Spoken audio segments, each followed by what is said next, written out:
toutes et à tous, je suis ravie de vous accueillir pour ce webinaire de novembre avec toute l'équipe, mais pas que. On a la chance d'accueillir aujourd'hui quatre enseignants pour nous faire du retour d'expérience sur leur pratique. Donc un grand merci à elles, puisque voilà. Et donc aujourd'hui, la thématique qui va être abordée, si on peut passer sur la diapo suivante, ça va être en effet la ludopédagogie. Donc Sébastien va nous faire voilà, un petit tuto sur la ludo, qu'est-ce que c'est, à quoi ça sert, comment ça marche, comment on peut l'utiliser dans le cadre de ses enseignements. On aura la chance d'accueillir donc plusieurs retours d'expérience complètement différents les uns les autres, donc ça c'est chouette. On aura la chance d'accueillir Aurore du campus d'Amiens.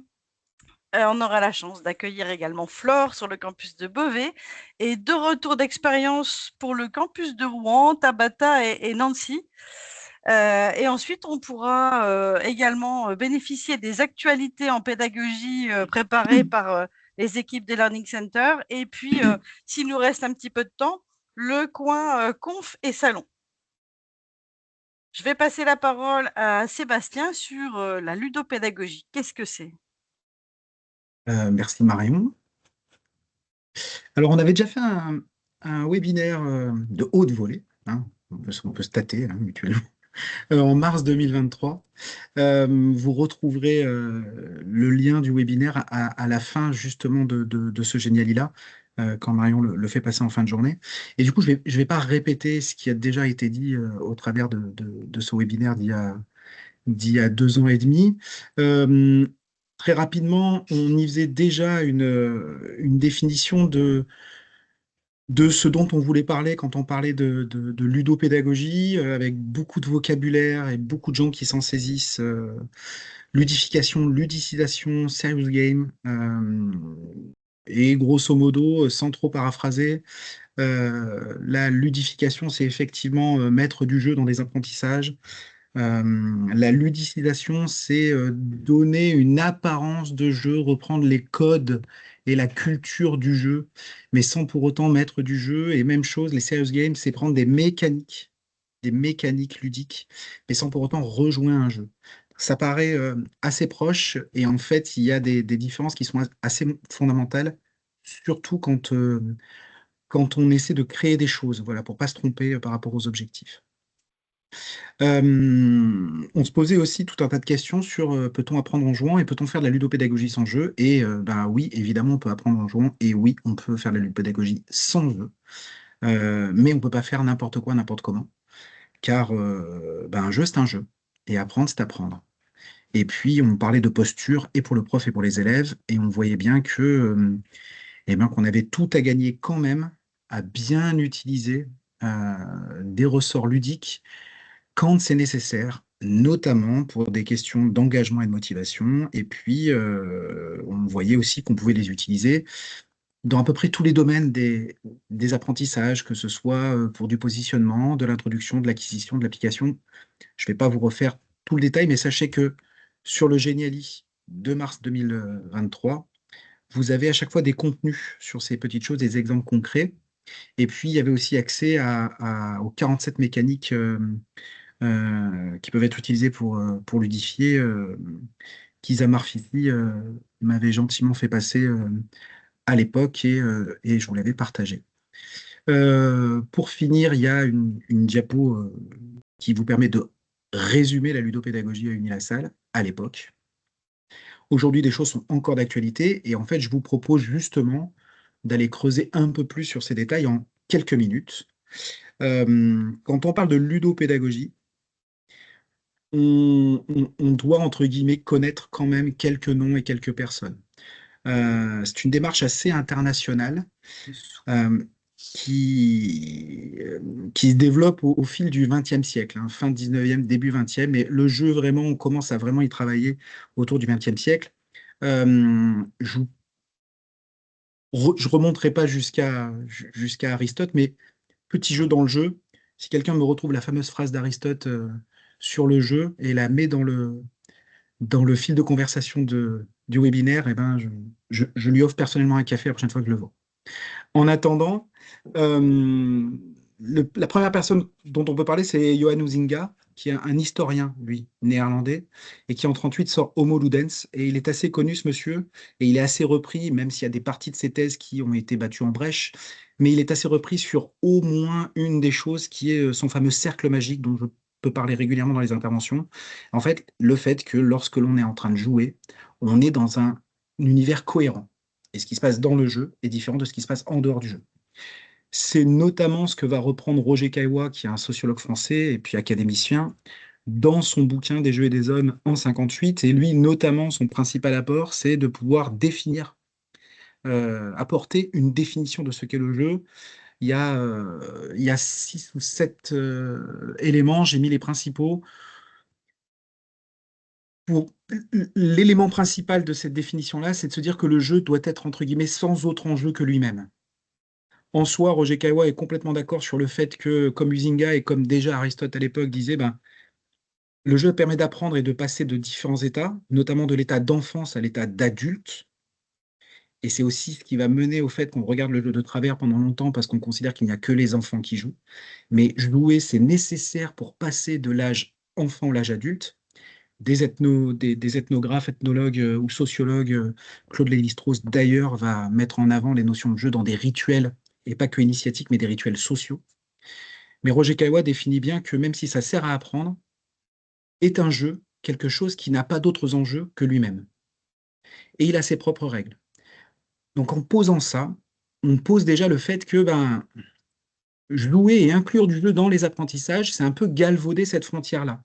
C'est-à-dire qu'on va autoriser les gens à jouer, mais c'est pas que pour du jeu, surtout quand il y a des évaluations qui sont liées à ça. Donc ça demande à l'accompagner.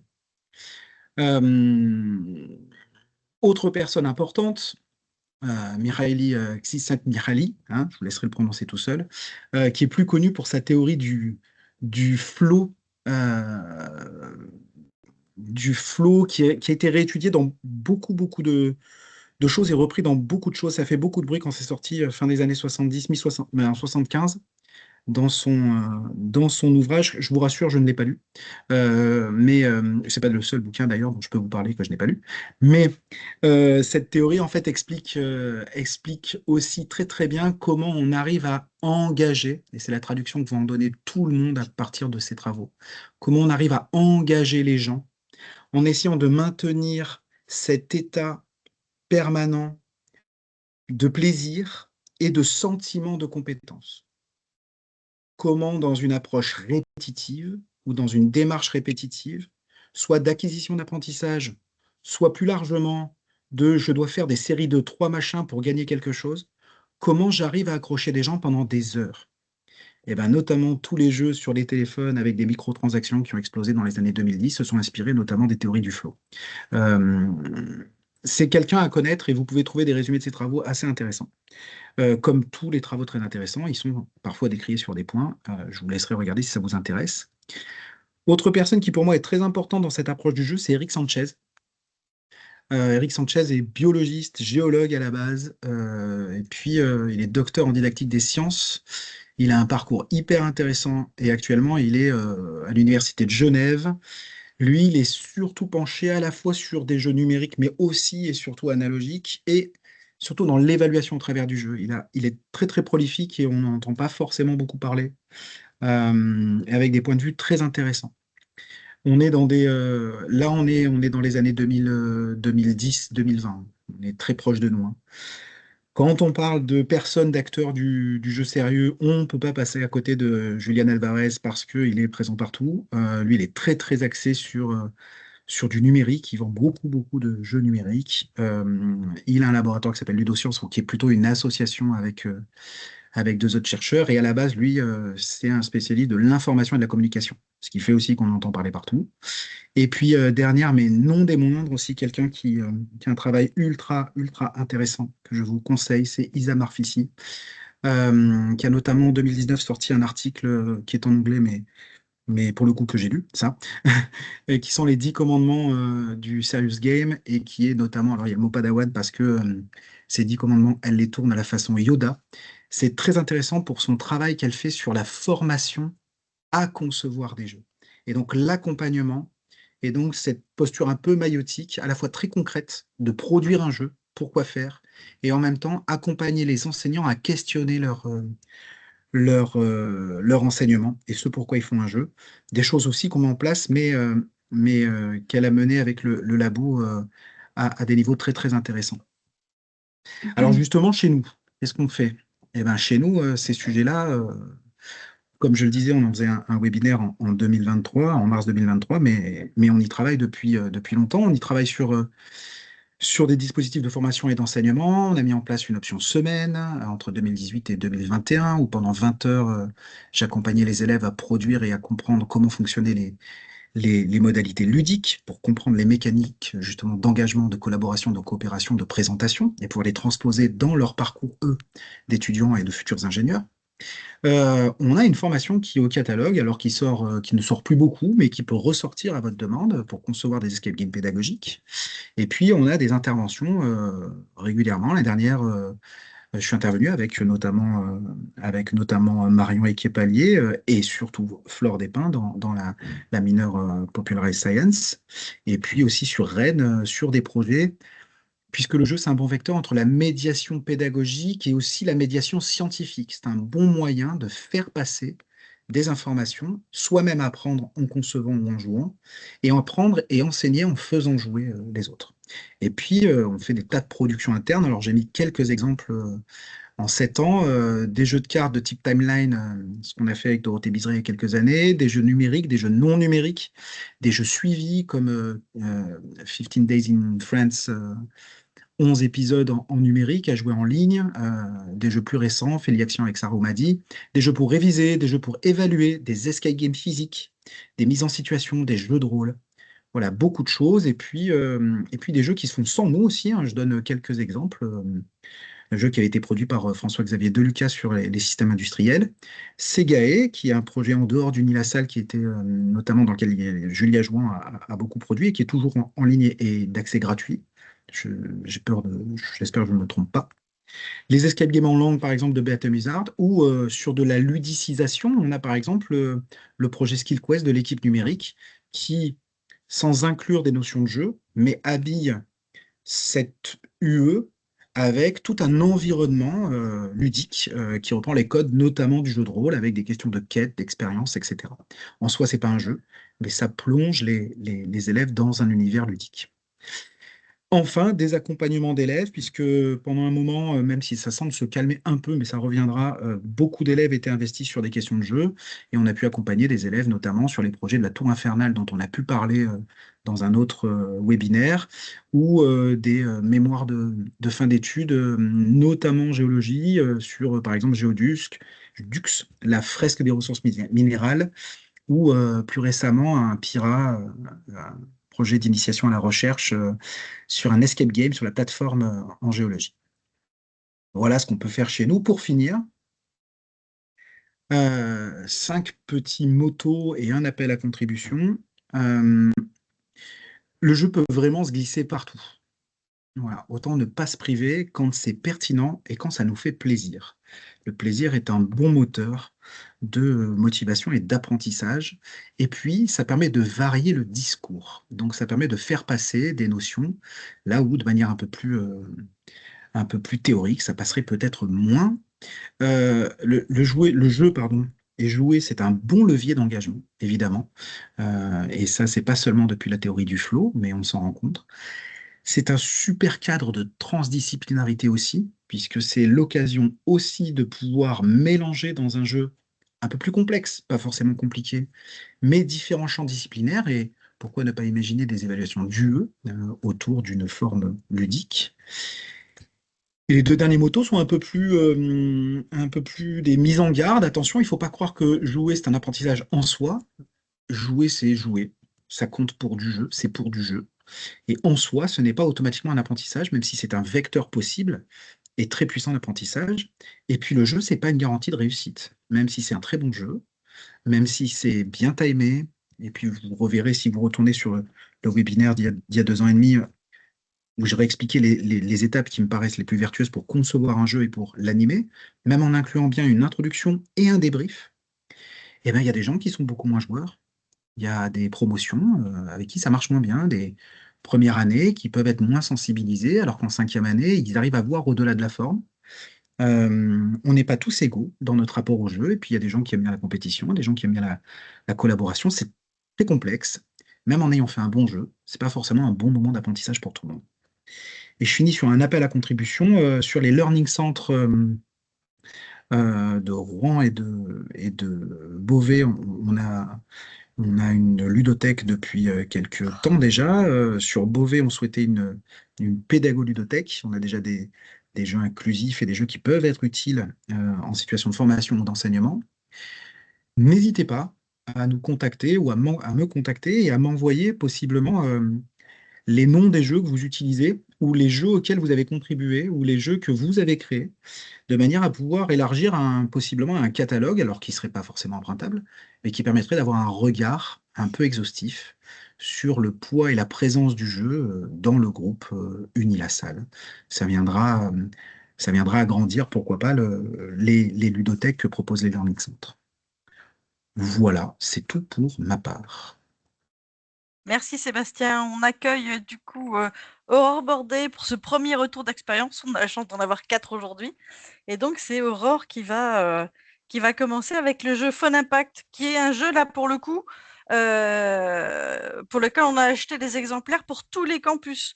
Donc sachez toutes et tous que vous en avez déjà au moins un exemplaire sur votre campus que vous pouvez donc emprunter au niveau du centre de ressources.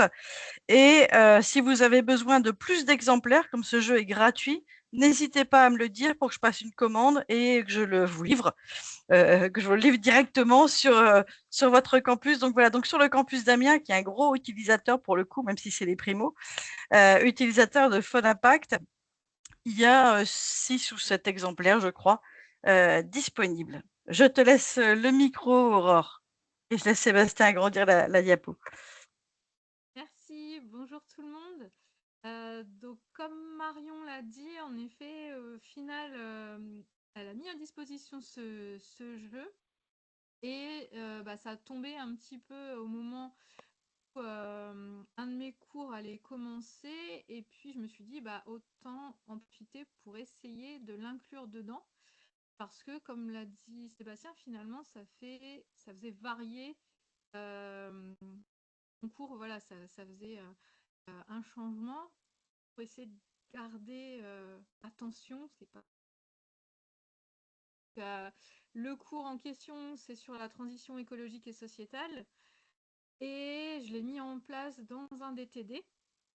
À ce moment-là, on n'en avait encore que 3, donc ça limitait un petit peu, le groupe avec qui je vais faire. Et au final, je l'ai fait avec des 4e années FIS et des 3e années FISA.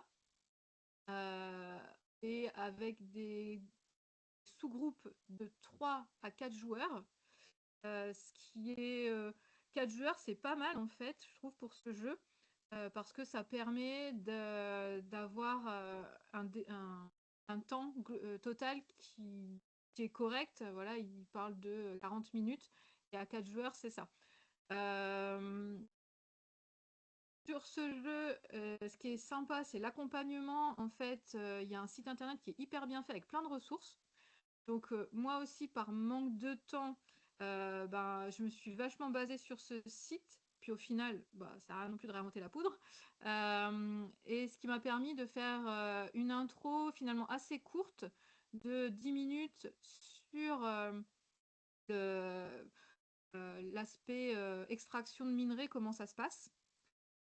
Et par contre, le bémol cette année, c'est que j'ai pas eu le temps de faire un débrief derrière au final. Donc, c'est un peu ce qui manque parce que je pense que c'est nécessaire. Sinon, on reste vraiment sur l'aspect jeu parce que ce qui est bien avec ça, c'est qu'on est vite pris au jeu. Et ce qui peut paraître peut-être rébarbatif au début, finalement, en 5 minutes, les étudiants étaient dedans et ils ont joué. Mais si on ne fait pas le débrief, à la fin, il reste quand même plus sur cet aspect jeu, même si on a eu l'intro qui les a sensibilisés.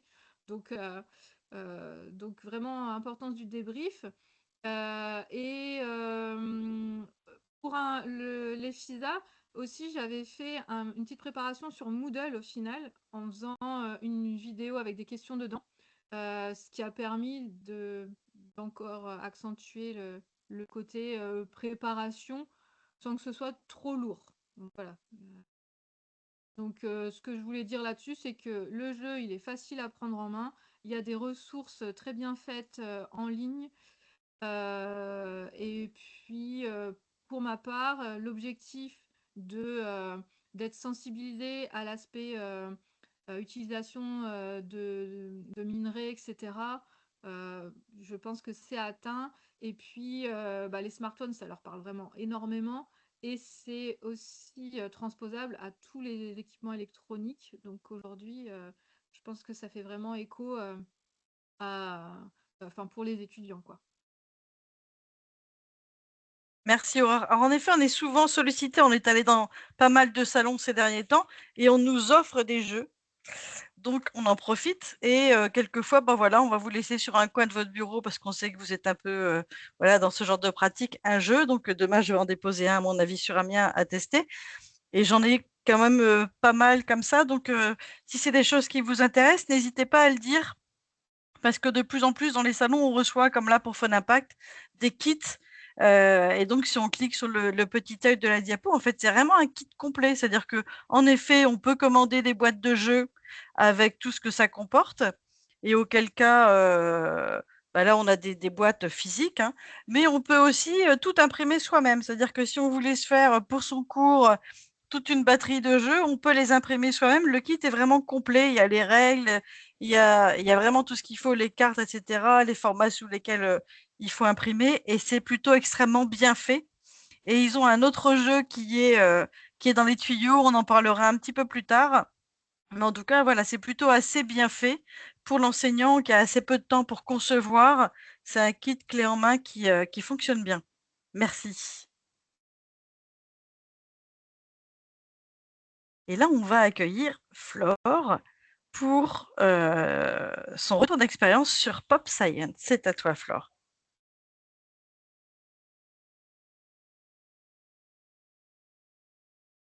Remettre le micro, ça peut aider pour Ici démarrer. Cognac G. Ici Cognac G. Donc là, c'est pas un jeu en soi. Sébastien on a parlé, l'a mentionné très rapidement tout à l'heure et on a effectivement bossé ensemble l'année dernière avec Sébastien et Marion et Kate sur cette mineure. Donc Pop Science, en fait, ça vient. C'est une mineure qui est maintenant en 5e année, donc sur le S9. L'origine de ce projet, c'était sur le diplôme alimentation santé. On a toute une formation sur l'éducation à la santé où les étudiants créent des concepts, créent des outils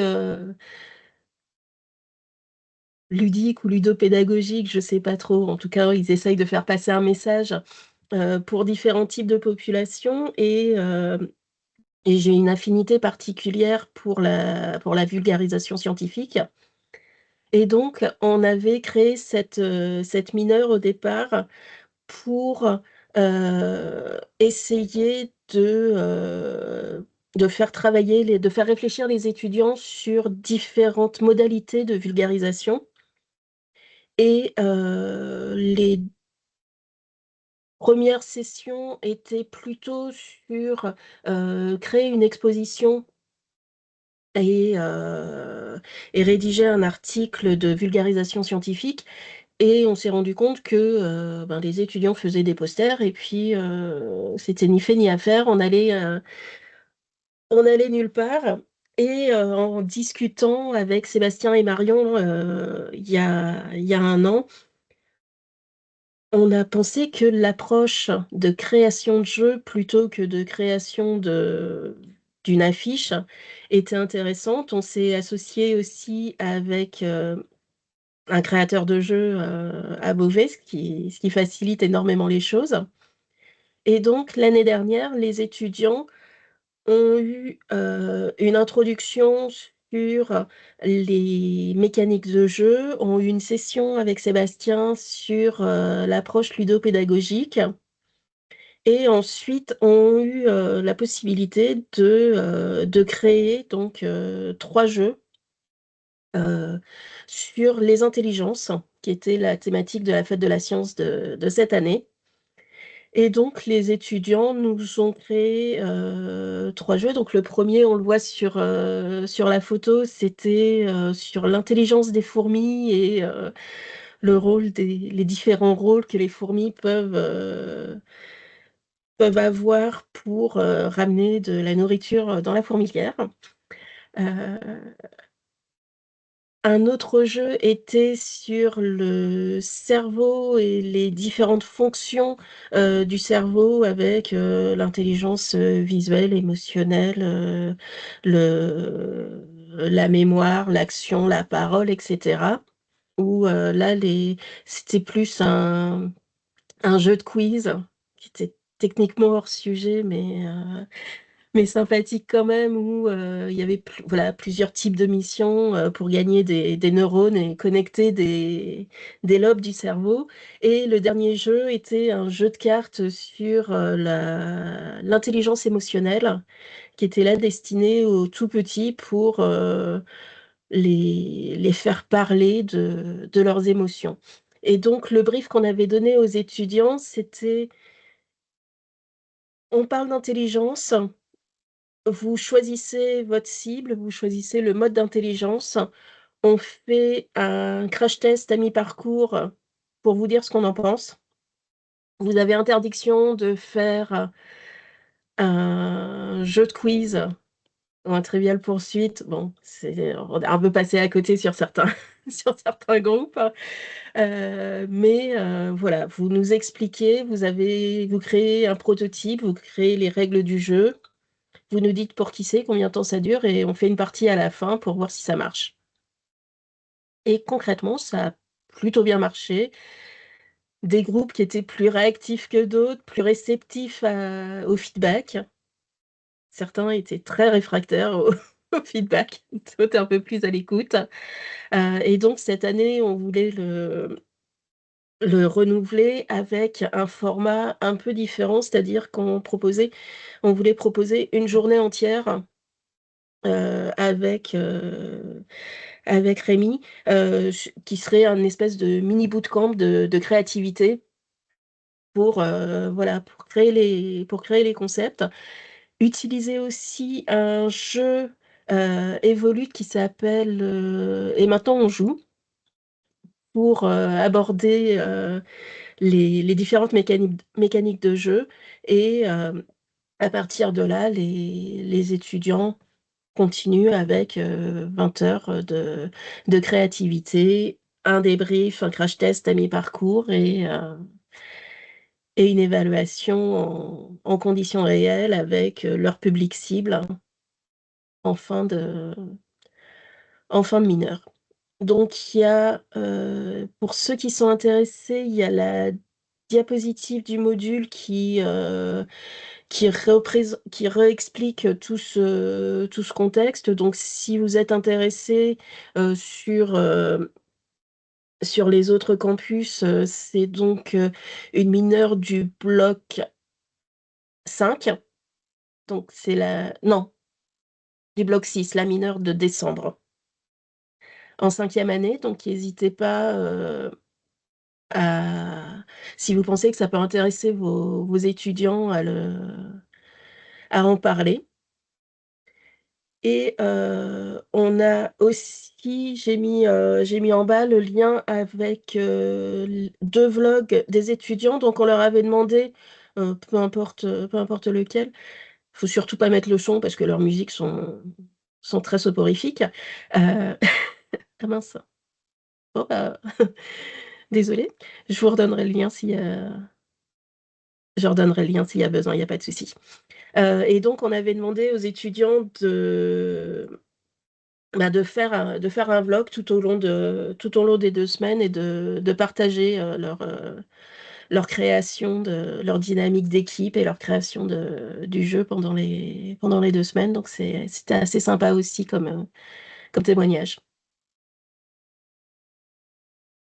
Voilà, je ne sais pas s'il y a d'autres choses à rajouter. De toute façon, je ne bouge pas. Donc s'il y a des questions, je suis toujours là. Merci beaucoup, Flore. Et puis, on sent aussi qu'il y a cette notion de plaisir du côté de l'enseignant. Il n'y a pas que du côté de l'étudiant, mais c'est vrai que du côté de l'enseignant, c'est sympa aussi. Ça fait du bien aussi de faire des séances où on n'est pas sur des contenus forcément descendants, où on a les étudiants, le rapport n'est pas le même, on n'est pas en face d'eux, on est à côté d'eux, on est vraiment partie prenante, en fait, de toute cette dynamique et c'est extrêmement intéressant et profitable pour tous, en fait. Voilà. Et puis donc, oui. Ouais. Quelque chose que je voulais rajouter, depuis, je cherche beaucoup de jeux en ligne et je suis tombée l'été dernier sur un jeu de l'INSERM, je crois, un jeu de cartes pour faire découvrir leurs activités de laboratoire. On y a Ah joué ouais, cool ça. avec Marion, elle pourra vous le dire. C'est un très bon jeu de cette famille. On n'a absolument pas lu les cartes à la fin du jeu. On ne savait absolument pas ce que faisait l'INSERM en termes de recherche. Donc, ça permet aussi De voir les d'apprendre ce limites. qui marche et ce qui marche Ouais. pas. Et, et pour rebondir sur ce que disait Marion très rapidement, oui, ça change le rapport à l'apprentissage. Mm. Mais avec Pop Science, n'est-ce pas, Flore, on est quand même face à des élèves qui cherchent avant tout à obtenir une bonne note. Et ils sont Oui. pas du tout dans la détente, pas tous, mais beaucoup. Non, mais Et par quand contre, tu... il y en a une qui a bizarrement pas, du groupe des fourmis Ouais, qui a réussi à transformer ça en une opportunité de stage cet été cool. dans un laboratoire de recherche et qui s'est vraiment emparé de l'approche ludopédagogique Ouais. dans la transmission de messages. Donc au moins, voilà, s'il y en a une qui a compris, mais on est d'accord que pendant les 2 semaines, elle a joué pour la note, quoi. Oui, oui, et puis c'est le cas de beaucoup. Voilà, c'est comme Mm. ça. C'est Et ça, pas c'est une dommage. garantie, il faut pas avoir une vision idéale de tout ça, quoi. Mm. Idéalisée, pardon. Merci beaucoup, Flore. On va accueillir Tabata. Bonjour. Donc moi je vais vous présenter Dépêche ton info. Donc c'est pas un jeu qu'on a créé, c'est un jeu qui existait. Donc l'idée c'était de sensibiliser et d'apprendre à utiliser son esprit critique. Donc on l'a testé et on a fait ça sur le MSMESB avec Camille Eslan qui est présente à ce webinaire. Et donc, avant de faire le jeu, on avait fait un module sur l'esprit critique dans le passeport des MSMESB. Et en fait, le jeu, ça permettait de clôturer ce module en présentiel, puisque tout était en distanciel. Donc, au moins, comme ça, on les voyait pour clôturer. Et, et donc, le jeu provient de Ikigai, donc il y a le site en lien sur la diapo. C'est un site qui est soutenu par l'État, qui est gratuit, à destination des étudiants et des enseignants. Donc, ce jeu-là, vous pourrez le retrouver en ligne. Sinon, il est imprimé aussi ici et il va être imprimé sur d'autres campus, je crois, Marion. Oui, oui, oui. Donc voilà. Sur le site Ikigai, pardon, on peut faire une recherche par titre si on connaît le jeu qu'on veut, mais aussi par genre, par thème, par discipline. Nous, on voulait un jeu sur l'esprit critique. Il y en avait deux. Il y en avait un en ligne et un en présentiel. Donc nous, on préférait prendre en présentiel parce qu'on voulait quelque chose de collaboratif en plus de ça. Donc l'idée du jeu, c'est que les joueurs gèrent ensemble un journal étudiant. Et l'objectif, c'est de publier un maximum d'informations et d'éviter qu'elles soient fausses, évidemment. Donc c'est un jeu collaboratif. C'était important pour nous parce qu'en plus, c'est une petite cohorte, donc ça permet aussi, pourquoi pas, de créer du lien, même si, bon, là, elles se connaissaient déjà un peu, les filles du MSMESB. Le temps est limité, donc ça oblige à prendre des décisions rapides et efficaces, à trouver une stratégie aussi. Dès le début, en fait, la première chose qu'elles ont fait, c'est se partager les cartes. Et donc, elles ont trouvé tout de suite une méthode pour aller vite. Et le temps limité, ça permet aussi à ce que tout le monde participe, puisqu'il faut absolument trouver une stratégie rapide, et pour ça, on a besoin de tout le monde. Puisque c'est 45 secondes pour décider si on publie ou pas la news. C'est un temps global, hein, mais c'est juste chaque carte est 45 secondes. Après, on peut prendre 10 secondes pour une carte, plus pour l'autre. Et en gros, on a, donc là, vous voyez la carte news en haut. On a une carte avec un fait et d'autres cartes métadonnées qui permettent de voir un peu plus précisément où on a trouvé cette news-là, qui a diffusé cette news, etc. Et donc de prendre la décision. Et donc ces cartes-là sont mélangées, donc si on veut les consulter, il faut soit les avoir triées, soit se dépêcher. Il y a environ 20 cartes et nous, on en a ajouté 3 spéciales Master Requin. Donc c'est un peu long de trouver, de rajouter de nouvelles cartes parce qu'en fait, il faut trouver des vraies informations ou des vraies fausses informations. C'est-à-dire qu'il faut qu'on ait des sources qui existent. Par exemple, là, c'est une vraie fake news. C'est quelque chose qui a été publié sur des sites, etc. Donc, ça prend quand même du temps, surtout qu'il y a une carte news et 4 cartes métadonnées. Donc voilà, donc l'idée, c'est qu'on en rajoute au fur et à mesure des années. Et donc voilà, ça a été là on peut jouer apparemment de 1 à 5, donc ça veut dire qu'on peut jouer tout seul. En vrai, on peut jouer un peu plus, nous on était 6. Donc ça s'adapte quand même pas mal. Et voilà. Je pense que les filles ont pas mal aimé, elles ont compris vite et ça permettait vraiment on n'a pas fait de débriefing, mais on avait fait avant tout le module sur l'esprit critique, donc ça permettait aussi de voir les réflexes qu'elles avaient pu acquérir avec le module et je trouve plus le mot, mais de les figer quoi, dans la réalité. Donc voilà, si vous avez des questions, n'hésitez pas. Merci Tabata. Je vois que le temps s'écoule. Alors, Ikigai, il y a en effet le jeu Dépêche ton info, mais pas que. Il y en a encore plein d'autres. Notamment, je crois qu'il y en a un aussi sur l'approche par compétence. Enfin, voilà, donc il y a plein de jeux à disposition. Des jeux en ligne, des jeux aussi comme ça que vous pouvez imprimer. Donc, n'hésitez pas à aller jeter un coup d'œil. Toutes les ressources en fait qui sont partagées dans le cadre de ce webinaire, vous les aurez donc cet après-midi avec le replay, bien évidemment. Et donc là, pour le dernier retour d'expérience, Sébastien, on accueille Nancy. Et donc la dernière diapo.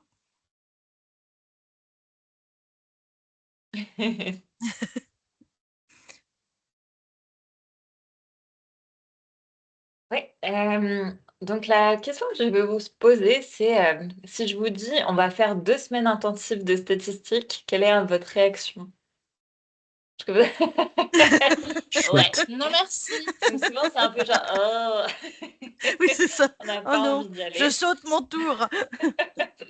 Donc voilà, c'est un peu la réaction de mes élèves la plupart du temps. Et donc quand j'étais enseignante à VET AgroSup, ce qu'on leur faisait, c'était 2 semaines intensives de stats pour les 3e années. Et l'idée, c'était de se dire, est-ce qu'on ne peut pas leur faire un truc un petit peu sympa au début? Est-ce qu'on ne peut pas essayer de les mettre un peu en selle, mais d'une façon qui va bien lancer ces 2 semaines qui, au premier abord, sont pas très cool. Ce projet, ça s'est inscrit dans le cadre du projet Hercule, qui est une espèce de projet, je crois, lancé par l'Institut Agro de Dijon, mais qui est un peu plus global que ça, peu importe. Et dont l'objectif, c'est de promouvoir un peu le numérique dans les études d'ingénieurs. Donc, comment on peut favoriser un petit peu ça. Et donc, l'objectif, c'était de proposer un escape game plus spécialisé sur la programmation sur R et d'avoir à la fois une partie numérique et à la fois une partie en live. Donc, voilà. Donc, on s'est lancé dans l'escape game R pour le logiciel R de Hercule. donc qui est un escape game, donc forcément collaboratif. À la base, ouais, c'est 5 à 10 joueurs. Moi, je l'ai fait 2 fois à 2 à 10 joueurs parce qu'on était sur une promo de 20. Donc, on a coupé. Si vous avez les moyens de le faire à 5, à mon avis, c'est mieux. 10, c'est jouable, mais voilà, faut y aller un peu, quoi. Donc la durée à peu près 50 minutes. Et donc l'objectif, c'était vraiment de réviser les statistiques et de lever certaines appréhensions, en tout cas de les lancer un petit peu de manière dynamique. Et donc il y avait 12 énigmes à découvrir pour sortir d'abord de la cale du bateau et après, parce que c'était sur le thème des pirates, qui avait été lancé comme idée. Justement, on avait demandé aux étudiants quel thème ils voulaient. Et les pirates arrivaient assez régulièrement, finalement. Donc 12 énigmes pour sortir de la cale du bateau pirate et après s'échapper vraiment de l'île. Et donc il y avait des énigmes à la fois vraiment de révision de statistiques, des énigmes un peu de programmation. Donc dans la salle, il y avait des ordi à disposition, il y avait des enveloppes. Et donc il y avait une partie sur ordinateur, mais pas que. Ce qu'on voulait, c'était voilà, que ce soit pas en full numérique pour garder un peu ce côté escape game, genre vie une expérience, quoi. Et donc l'objectif, c'était d'en faire justement une vraie expérience. Donc on avait un peu mis de la musique, on avait essayé de ramener des décos et tout. Donc c'était ça qui était chouette aussi, de pouvoir vraiment faire vivre un truc. Après, je sais pas, en termes de retour d'expérience, moi c'était mon 4e escape game que je concevais.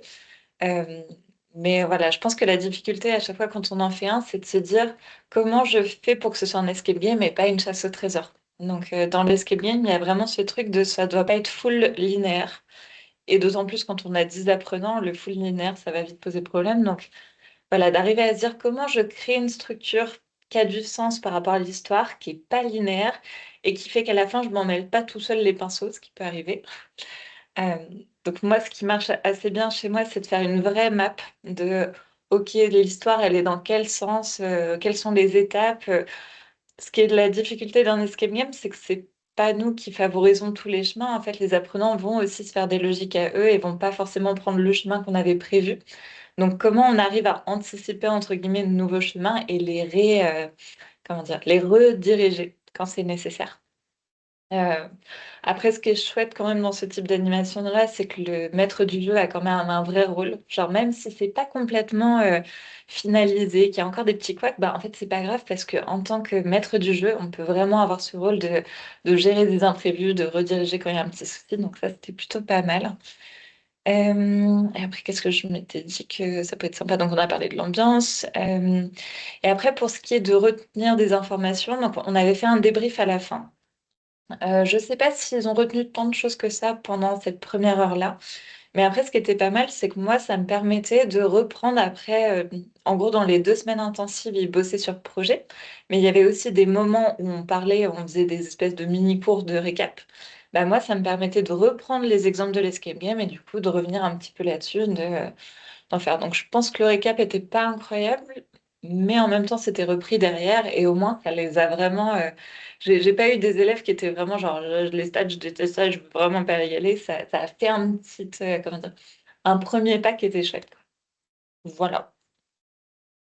Super, un grand merci Nancy. Alors je vois qu'il y a des personnes qui posent des questions dans la conversation. N'hésitez pas si vous avez des questions par rapport aux jeux qui sont présentés, si vous souhaitez utiliser ou si vous souhaitez être mis en contact avec les enseignants qui les ont animés ou quelquefois créés. N'hésitez pas, c'est aussi le pouvoir des webinaires, c'est aussi de mettre les gens en relation, de présenter aussi les uns et les autres sur les différents campus. Donc n'hésitez pas.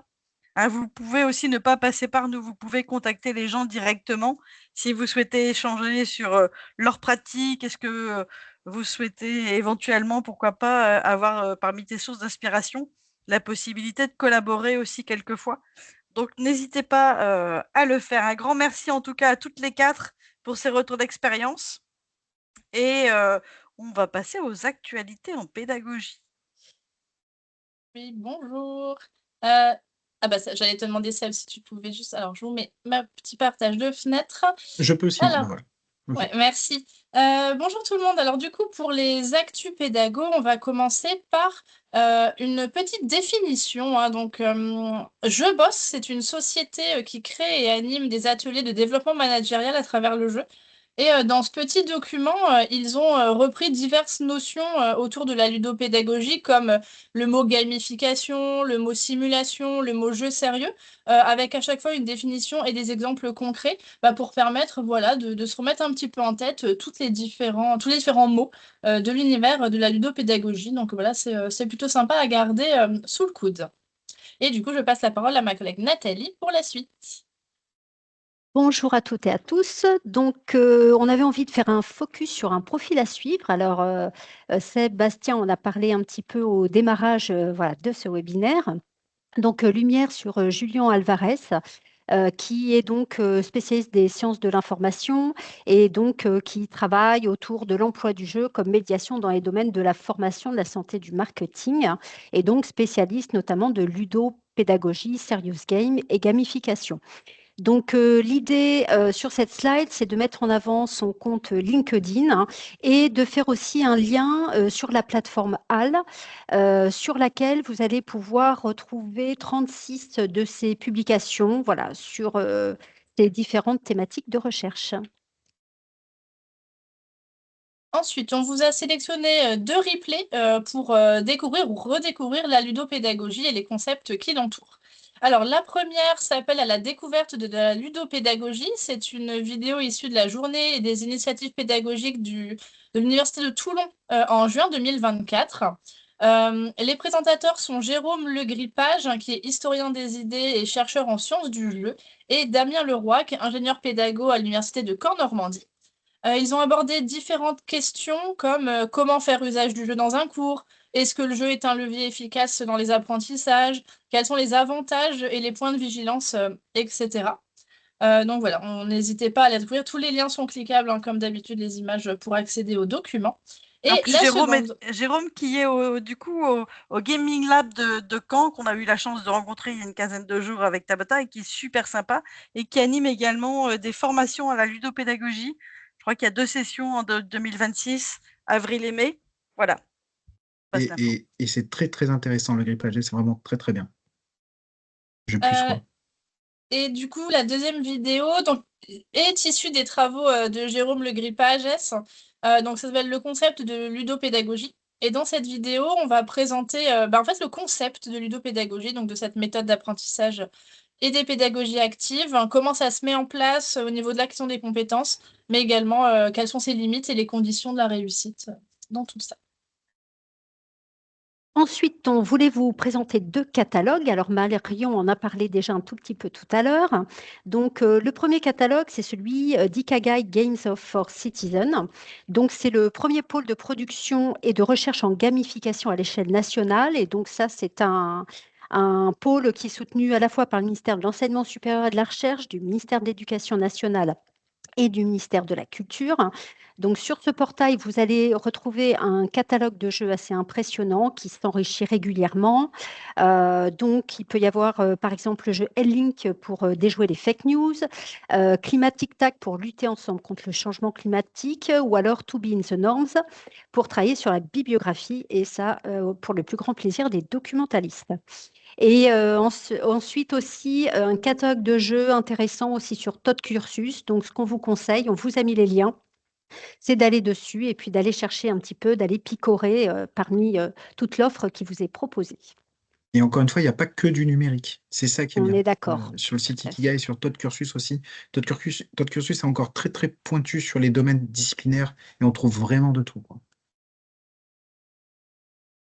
Alors, on poursuit donc avec les podcasts. Alors, on a fait 2 sélections pour vous aujourd'hui. Donc, le premier, c'est la première saison du podcast Tulip. Donc, c'est la Tulip, c'est Transformation à l'Université de Lille en innovation pédagogique.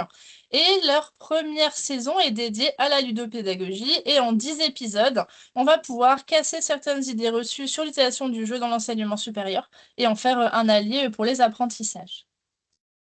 Et le second podcast s'appelle Ludopédagogie, mode d'emploi en formation professionnelle. Et c'est un podcast de Julien Alvarez, toujours lui, que nous vous avons présenté donc un peu plus tôt et qui nous présente le mode d'emploi de la ludopédagogie en formation professionnelle. Ensuite, si vous avez envie de lire des choses autour de la ludopédagogie, donc on vous a sélectionné 2 articles issus du site Campus Matin.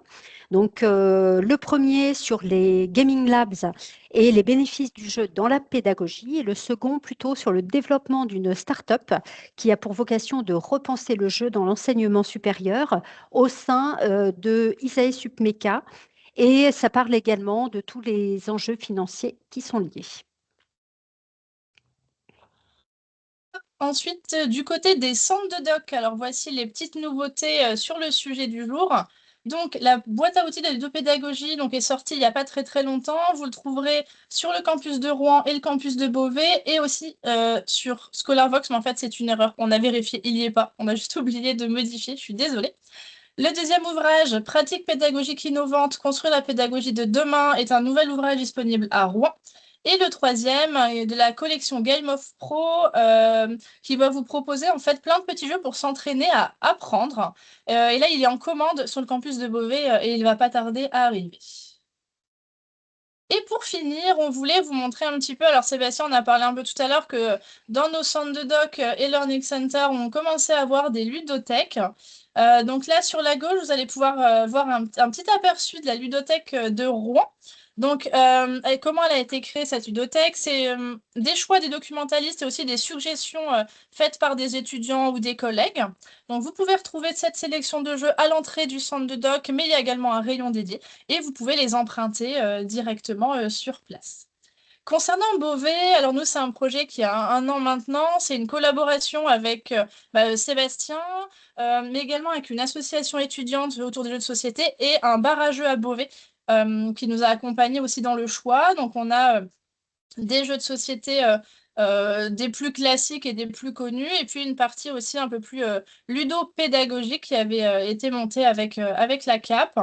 Et donc voilà, donc pareil, vous pouvez les emprunter et également jouer sur place. Voilà, et ça se développe aussi au fil du temps pour les 2 campus. Et puis pour Amiens, moi quand j'y vais, j'emmène aussi de temps en temps un puzzle où je peux aussi emmener des jeux.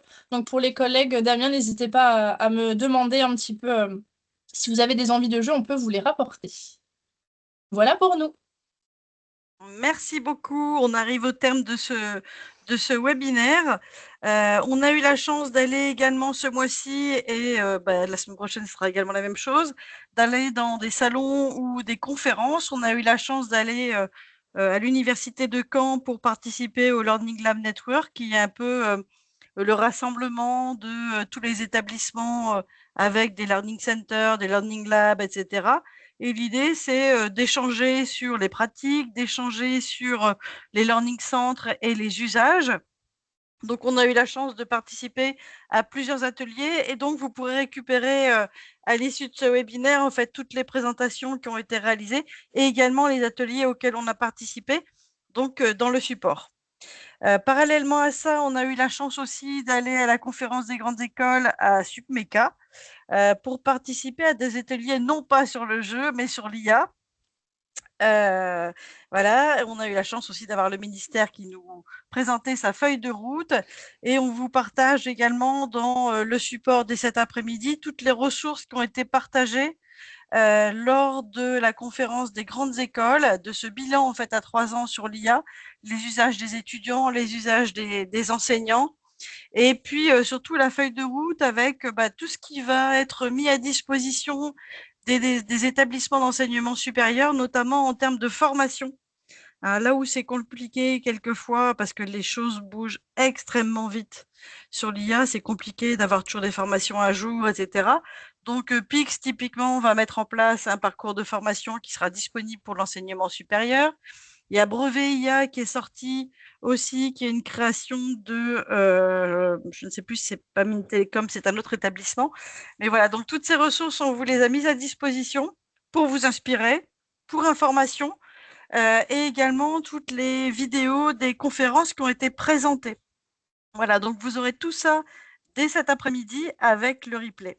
Voilà, je voulais dire un grand merci à toute l'équipe qui a animé ce webinaire, aux intervenants qui ont pris du temps pour concevoir avec nous, à toute l'équipe de la CAP et de la DIP aussi qui anime ce webinaire et un grand merci à toutes et à tous.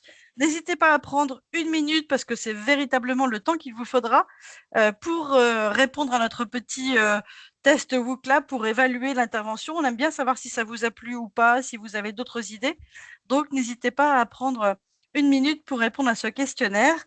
Je vais vous souhaiter un bon après-midi à toutes et à tous. Et puis, le prochain webinaire et le dernier de l'année aura lieu non pas un jeudi cette fois-ci, mais exceptionnellement un mardi 16, et ce sera un live en direct d'AgriLab. Voilà. Hein, on a commencé les lives en direct du campus d'Amiens, et là, donc, on continue notre migration, et on ira, donc, finalement, nous, on voit AgriLab de notre bureau, donc ce sera pas très loin, mais on sera en direct d'AgriLab, ça vous permettra de visiter les locaux et de savoir c'est quoi AgriLab, qu'est-ce qu'on y fait, qu'est-ce qu'on peut y faire et en quoi ça peut être utile dans les enseignements potentiellement. Voilà. Donc, un grand merci à toutes et à tous. Merci à toutes les 4. Et bon après-midi et à bientôt. Au revoir. Au revoir à toutes et à Au revoir. tous. Au revoir. Au revoir. Et puis, pour ceux Au que ça revoir, intéresse, bon après-midi. Tabata,